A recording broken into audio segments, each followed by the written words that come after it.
Under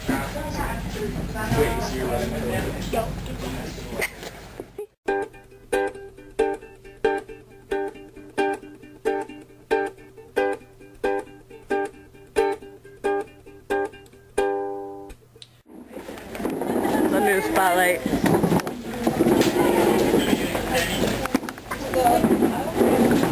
How did that feel, Kimberly?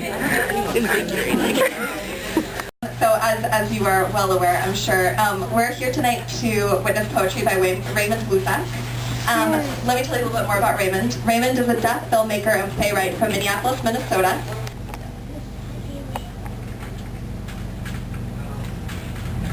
Do not think of how hard it might be to have a casual conversation.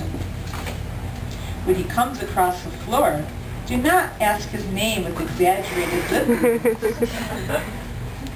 A simple "how are you" will do.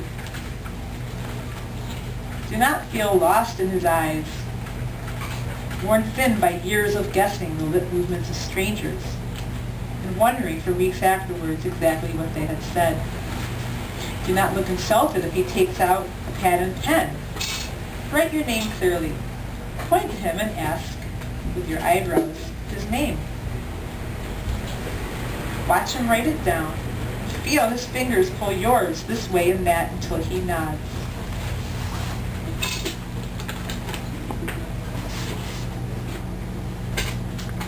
Point to him in the chest and tell him with your face, "You are cute." Ignore how much you are sweating. And the next one is called mute.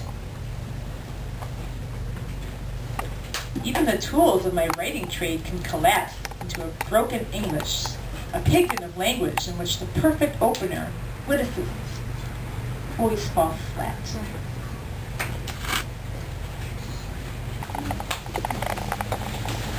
Yeah, okay. Like when you turned 14, then your family, started allowing you to learn sign language.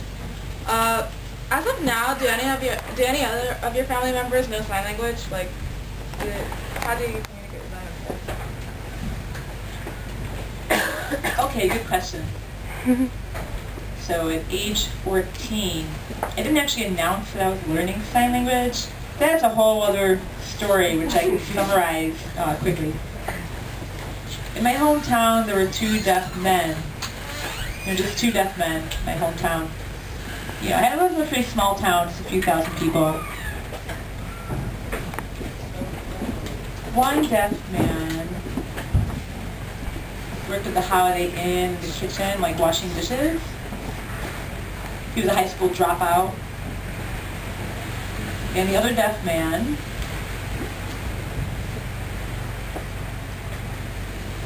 we actually had the same first name, Raymond. But he only read lips. He didn't actually sign. I think he went deaf later, and he might have been born deaf. So those are our two deaf role models. Anyway, the guy working at the Holiday Inn, he would, sometimes people would go up to him and spell a word. Just like spell a word to him. But if people didn't want him to look at him. Am I following you so far?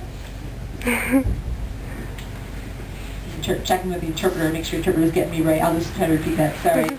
So when you would drive through the town, you would see him sitting on a bench, and sometimes people might come by to him and try to practice their finger spelling with him. So if I was in the car and I drove by,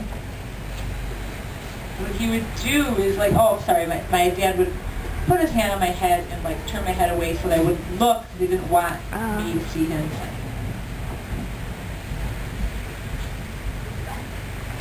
Now the other deaf man, my last memory of him was, I'm trying to remember, his sister.